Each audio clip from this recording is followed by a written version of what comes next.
नमस्कार मित्रांनो, PRC मराठी या यूट्यूब चॅनलमध्ये तुमचं स्वागत आहे. मित्रांनो, 2026 म्हणजे जी महाराष्ट्र शिक्षक पात्रता परीक्षा होणार आहे, TET होणार आहे, त्याचं परिपत्रक मित्रांनो महाराष्ट्र राज्य परीक्षा परिषद पुणे यांच्यामार्फत प्रसिद्ध झालेलं आहे.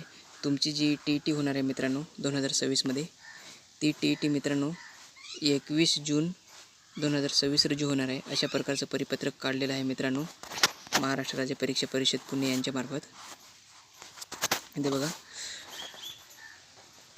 महाराष्ट्र राज्य परीक्षा परिषद पुणे या कार्यालयामार्फत महाराष्ट्र शिक्षक पात्रता TET 2026 परीक्षेचे रविवार दिनांक 21 जून 2026 रोजी आयोजन केले आहे.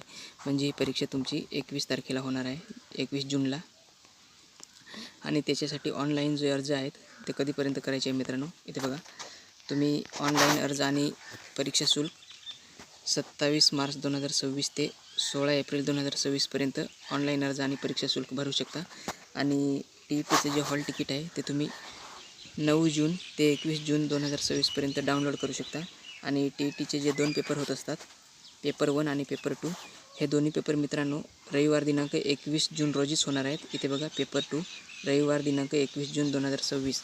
पण मित्रांनो, तुमचा पेपर 1 जो होणार आहे तो मित्रांनो सकाळी 21 तारखेला 21 जूनला पेपर 1 सकाळी 10:30 ते 1 वाजेपर्यंत. आणि तुमचा पेपर 2 जो होणार आहे तो मित्रांनो 21 तारखेलाच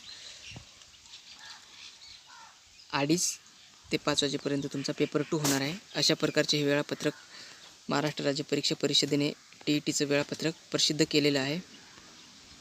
आणि तुम्हाला जर याच्याबद्दल काही समस्या येत असतील तर त्यांनी इथे बघा हेल्पलाईन क्रमांकसुद्धा दिलेला आहे. हा हेल्पलाईन क्रमांक आहे. या नंबरवरती तुम्ही कॉल करून तुमची जी समस्या आहे ती तुम्ही परीक्षा परिषदेला मांडू शकता. तुमचा प्रॉब्लेम सॉल्व होईल. आणि त्यांची जी वेबसाईट आहे, इथे बघा, mahatet.in ही जी वेबसाईट आहे, या वेबसाईटवरती तुम्ही वारंवार भेट द्यायची आहे. कारण या वेबसाईटवरतीच या परीक्षेबद्दल महाटीईटीच्या वेबसाईटवरती तुम्ही TET परीक्षेसंदर्भात जी संपूर्ण माहिती आहे ती या वेबसाईटवरतीच प्रसिद्ध करण्यात येणार आहे मित्रांनो. त्याच्यामुळे या वेबसाईटला तुम्ही वारंवार भेट द्यायची आहे. हे परिपत्रक मित्रांनो 25/3/2026 रोजी प्रसिद्ध करण्यात आलेले आहे. अशा प्रकारे हे महत्त्वाचं परिपत्रक आहे मित्रांनो. तुम्ही जर पात्र असाल, तुमचं DED BED झालं असेल तर तुम्ही TET परीक्षेसाठी पात्र आहात, तुम्ही अर्ज करू शकता मित्रांनो.